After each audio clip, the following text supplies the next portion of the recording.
Pse bëhemi të suksesshëm e punojmë kur do të vdesim? Ka një pyetje që herët avën i kalon në mendje çdo njeriu që ndalet dhe reflekton për jetën. Pse bëjmë përpjekje, pse ndjekim suksesin dhe punojmë pa reshtur kur në fund të gjithë do të vdesim?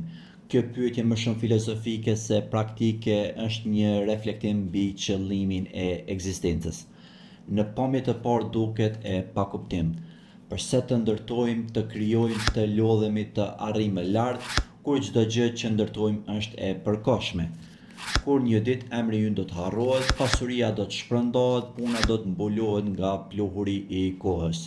Por pikërisht sepse jeta ka një fund, njerëzit ndihen të shtyrë të veprojnë. Vdekshmëria nuk është për arsye për të hequr dorë, është katalizator për të jetuar me qëllim. Është kufiri i jetës që jep asaj vlerë. Nëse koha jonë do të ishte një e pafundme, dëshira për përmbushje do të zbehej. Nuk do të kishte nxitim, pasion a qëllim. Suksesi do të ishte i vonuar pafundësisht dhe puna do të ishte pa motiv. Puna dhe përpjekja janë mënyra si ne i japim kuptim kohës që kemi. Nëpërmjet tyre ne arrijmë të krijojmë ndikim qoftë për veten, familjen, komunitetin apo brezat që vijnë. Suksesi nuk është thjesht një arritje individuale, por një dëshmi që jeta jonë ka pasur qëllim, ndikim dhe ka lënë një gjurmë. Ai nuk është qëllimi përfundimtar, por dëshmia që kemi jetuar me përkushtim. Ka njerëz që shohin suksesin si një garë, të jesh më i pasur, më i njohur, më i admiruar. Por në thelb, suksesi i vërtetë është të gjesh një arsye që të ngrej për ditë nga shtrati, edhe kur askush nuk të sheh. Është përmbushja që ndjen kur krijon diçka me vlerë, kur kontribuon, kur ecën para pavarësisht se e di që rruga ka fund.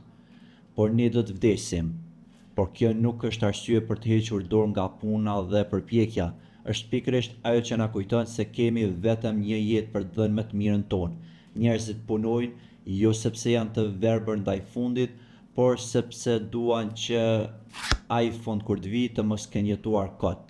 Në fund, çfarë do që të mbetet nuk është vetëm ajo që kemi ndërtuar, por mënyra si kemi jetuar jetën. Nëse kemi punuar me ndershmëri, kemi dashur me zemër dhe kemi jetuar me qëllim, atëherë vdekja nuk është një humbje, por një mbyllje dinjitoze e një rruge të mirë jetuar.